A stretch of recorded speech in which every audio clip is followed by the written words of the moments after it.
एक व्यक्ति जो कि 11 सालों से लगभग सलाखों के पीछे था, तभी वह एक कोर्ट को पत्र लिखता है। उसमें वह कहता है कि साहब, मैं जो है लगभग 11 सालों से जेल के अंदर ही हूँ और मेरे जो बच्चे हैं वह अब बड़े हो चुके हैं। मैं उनसे मिलना चाहता हूँ, मैं अपने परिवार के लोगों से मिलना चाहता हूँ। मुझे कुछ दिन के लिए बाहर जाने की अनुमति दे दी जाए।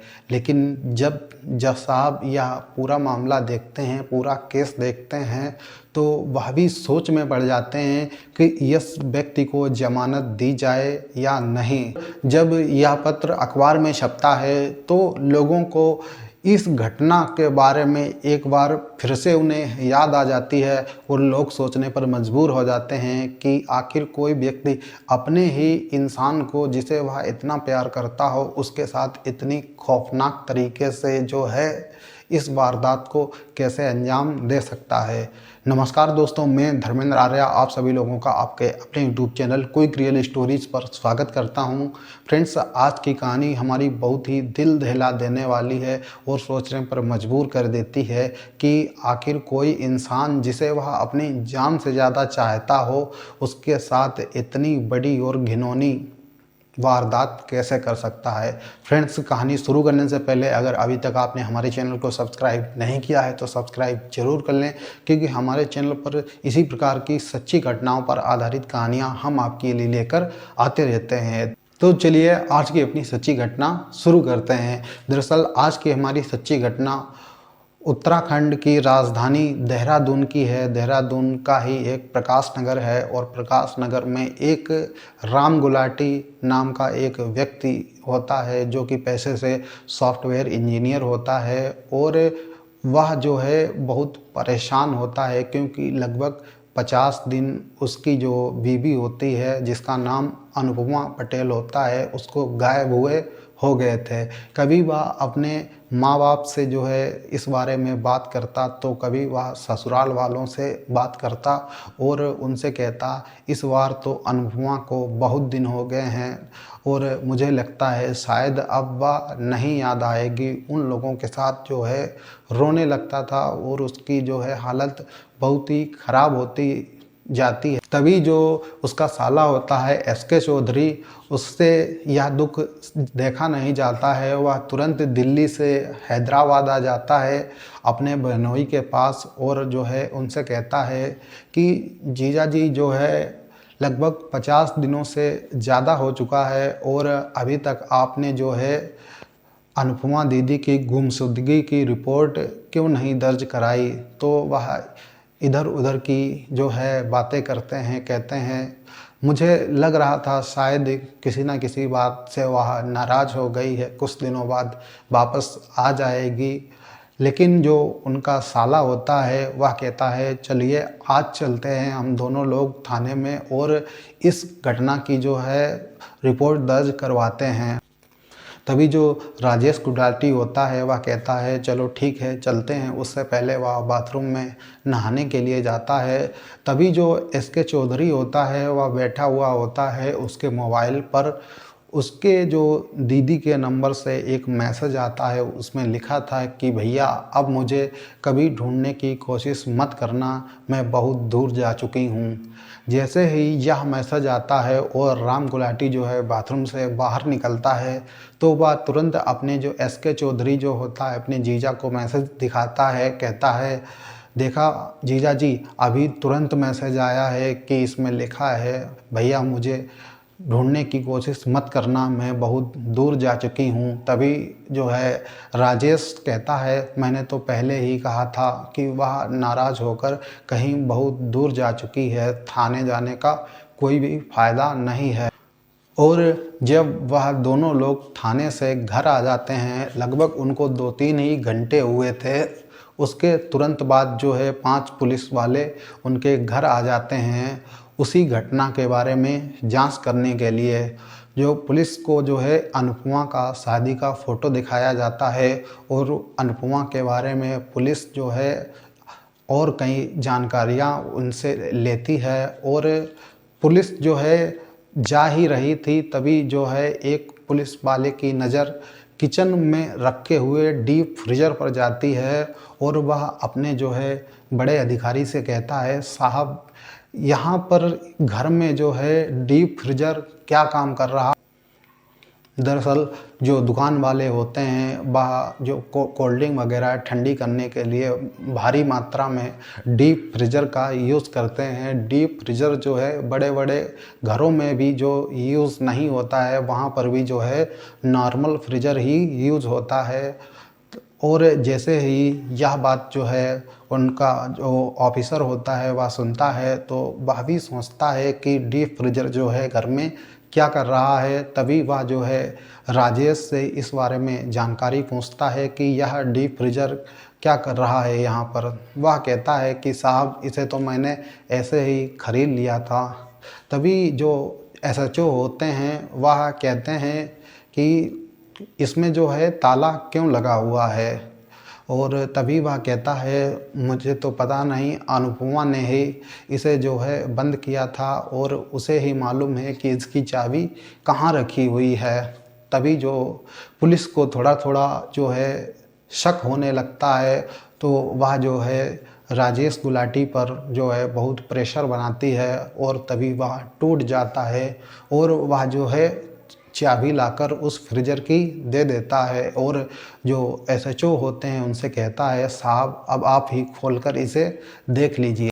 जैसे ही फ्रीज़र को जो है थाना इंचार्ज होते हैं वह खोलते हैं तो देखते हैं कि उसमें बहुत सारी जो है ब्लैक कलर की पॉलीथीन रखी हुई हैं और उसमें लगभग 1 से 1.5 किलो के बर्फ़ टाइप का जमा हुआ है।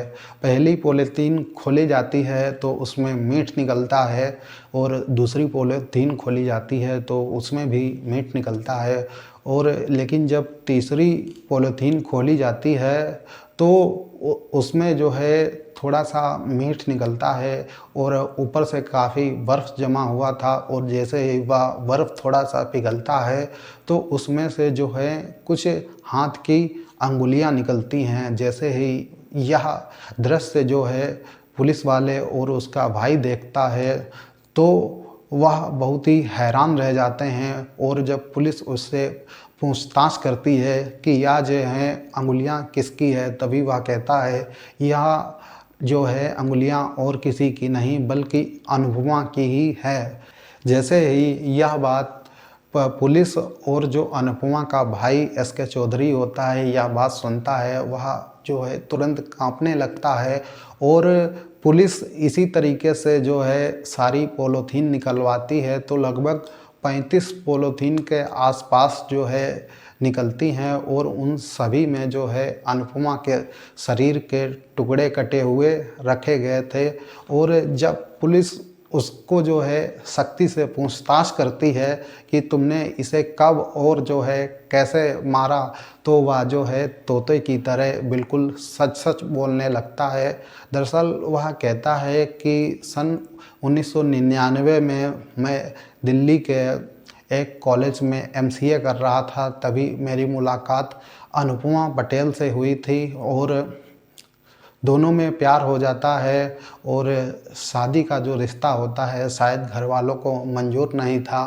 तभी वह जो है दोनों लोग अमेरिका चले जाते हैं और अच्छा खासा पढ़े लिखे थे ही, एमसीए का कोर्स कर रखा था। उन्हें जो है बहुत ही बड़ी कंपनी में सॉफ्टवेयर इंजीनियर की दोनों लोगों को नौकरी मिल जाती है। दोनों लोग शादी कर लेते हैं और उसके बाद जो अनुपमा को जो है जुड़वा 2 बच्चे होते हैं। धीरे धीरे अनुपमा को उन बच्चों की परवरिश को लेकर थोड़ी समस्या होने लगती है। तभी वह अपने पति से कहती है क्यों ना अब हम लोग इंडिया चलते हैं और इंडिया में चलकर जो है वहीं अपने बच्चों को अच्छे से वहीं पर पढ़ाएंगे लिखाएंगे। दोनों लोगों में सहमति हो जाती है और वह इंडिया आ जाते हैं। अनुपमा होती है वह अपने माँ बाप के पास रहने लगती है और जो राजेश गुलाटी होता है वह नौकरी के सिलसिले में उसे कोलकाता में एक बहुत बड़ी सॉफ्टवेयर कंपनी में अच्छी सी नौकरी मिल जाती है। और जो राजेश गुलाटी होता है वह कोलकाता में जॉब कर रहा होता है। तभी जो पड़ोस में एक खूबसूरत महिला होती है राजेश गुलाटी को उससे प्यार हो जाता है। और जब यह बात जो है अनुपमा को मालूम चलती है, वह तुरंत ही कोलकाता जाती है और जो है वहाँ पर जो है अपने पति से जो है झगड़ा करने लगती है। और फिर यह मामला थाने जाता है, थाने से यह मामला कोर्ट में चला जाता है और जो कोर्ट होता है वह राजेश गुलाटी को जो है एक आदेश देता है कि तुम अपने बच्चों की परवरिश के लिए 20,000 रुपये महीना जो है अनुपमा पटेल को दोगे। और तभी जो राजेश होता है वह अपनी पत्नी से कहता है कि हम लोग आपस में ही समझौता कर लेते हैं और जो अभी तक हुआ उसको भूलकर एक जो है नई ज़िंदगी की शुरुआत करते हैं। और यह नई ज़िंदगी जो है उत्तराखंड में आकर, लेकिन जो अनुपमा के दिमाग में एक बार जो शक चल रहा था, उस शक को लेकर उन दोनों के बीच में काफ़ी कहासुनी होने लगती है और कई बार जो है आपस में उनमें झगड़े भी हो जाते हैं। लेकिन 17 अक्टूबर 2010 का वह दिन था जब बच्चे जो है सो चुके थे दूसरे कमरे में और अनुपमा और राजेश गुलाटी में बहुत ही हाथापाई होने लगती है और वह राजेश गुलाटी अनुपमा को बहुत तेज़ी से धक्का देता है और वह जो है उसका शरीर एक बेड से जाकर टकरा जाता है और वह गिर पड़ती है। उसको जो है लगभग आधा घंटा हो चुका था। तभी राजेश गुलाटी यह सोचता है कि इसने एक मुकदमा मुझ पर पहले से ही कर रखा है और अगर अब यहाँ से या जाएगी तो मुझ पर एक और मुकदमा कर देगी और मुझे जेल जाना पड़ेगा। उसके दिमाग में एक खौफनाक प्लान आता है। वह जो है उसकी गर्दन दबाने की कोशिश करता है। इसी बीच वह जो है चिल्लाने लगती है। तभी वह जो है रुई लाता है और उसके मुंह में ठूंस देता है और उसकी जो है गला दबाकर हत्या कर देता है। और उसके बाद वह जो है डेड बॉडी को बाथरूम में रख देता है और उसे बंद कर देता है। दरअसल एक बाथरूम जो है घर के बाहर बना हुआ था और एक बाथरूम कमरे से ही अटैच में बना हुआ था। और अब सुबह होती है, वह बच्चों को तैयार करता है और उन्हें स्कूल भेज देता है और उसे यह समझ में नहीं आ रहा था कि यह डेड बॉडी जो है वह बाहर कैसे ले जाए। तभी उसके दिमाग में एक खौफनाक आइडिया आता है। वह बाज़ार जाता है, वहाँ से एक बड़ा सा डीप फ्रीज़र ख़रीद कर लाता है और उसके बाद जो है वह एक बार फिर बाज़ार जाता है और जो है लकड़ी काटने वाली एक मशीन ख़रीद कर लाता है और उसी के साथ वह एक आरी भी ख़रीदता है।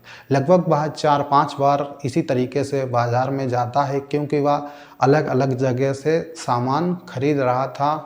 पहले तो वह जब वह डीप फ्रीज़र लाता है तो वह उस डेड बॉडी को पूरा उसी में ऐसे ही बंद कर देता है और जब उसे टाइम मिलता तब अब वह उस डेड बॉडी के कई टुकड़े करता है और उन टुकड़ों को जो है कई सारी पॉलीथीन लाता है और उन पॉलीथीन में छोटे छोटे टुकड़े करके उसी डीप फ्रीज़र में रख देता है। लगभग 72 पॉलीथीन वह इसी तरीके की पैकिंग करता है।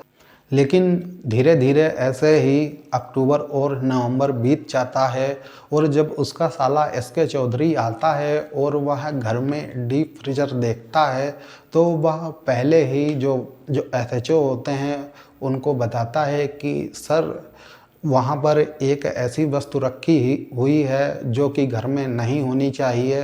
वहाँ पर एक बहुत ही बड़ा डीप फ्रीज़र रखा हुआ है और कहीं ना कहीं जो राजेश गुलाटी है इसको मालूम है कि मेरी बहन कहाँ है और इसने मेरी बहन के साथ क्या किया है। या जो है पुलिस को जो एसके चौधरी होता है वह पहले ही बता देता है।